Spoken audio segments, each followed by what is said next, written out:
මේකේ ෆෝන් එක ආන්සර් කරන්නේ නැහනේ. කවුද බං? බැංක් එක වැඩ කරන කෙල්ලෙක් සෙට් වුණා. ඊට පැලෙන්න සල්ලි ඔන්න එක ආන්සර් කරන්නේ නැහනේ. ආන්සර් කරුවා නම් සල්ලි තමයි. එහෙම ඕන නෑ. එහෙම ඕනේ නැහැ කියන්නේ. ක්ලබ් එකකට බහින්නවත් සල්ලි තියෙනවා. එහෙම කියලා හිගා ගන්නද බං? හුඟා කන්නේ නැතුව තමයි මේක කරන්න හදන්නේ. ආන්සර් කරන්න එන්නේ නැහැ නේ බං. මේ ඩඩාගෙන් කීයක් හරි ඉල්ල ගන්න බැරිද බං?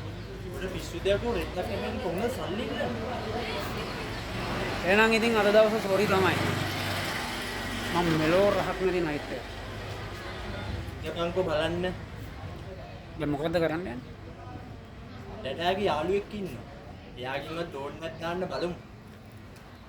ඩඩා දැනගත්තොත් දැනගත්තොත් දැනගන්නේ පස්සේනේ බං. යකන්කෝ බලන්න.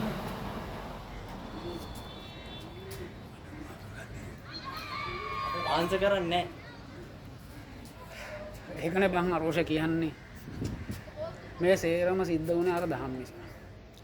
වර්ෂාට දහම්ව සෙට් වෙලා හිටියේ නැත්තම් ඒකෙන් උඹලගේ මැරේජ් එකට පස්ස ගහන්නේ නැහැ. එහෙම වුණා නම් අද මේ වෙනකොට උඹලගේ මැරේජ් එක සිද්ධ වෙලා ඇති. උඹලගේ මැරේජ් එක සිද්ධ වුණා නම් සනත් ලොක්කගේ සල්ලි වලින් අපි මේ වෙනකොට ක්ලබ් එකකුත් හදලා. ඒක තමයි බං. අපි මෙහෙම අවුල් වෙලා ඉද්දී උන් හොඳට එන්ජොයි කරනවා ඇතිනේ. හරි වෙලා වෙනකන් ඉතපන්කෝ රුක්තේට පොස්තය වෙන්න වැඩ කරන්න.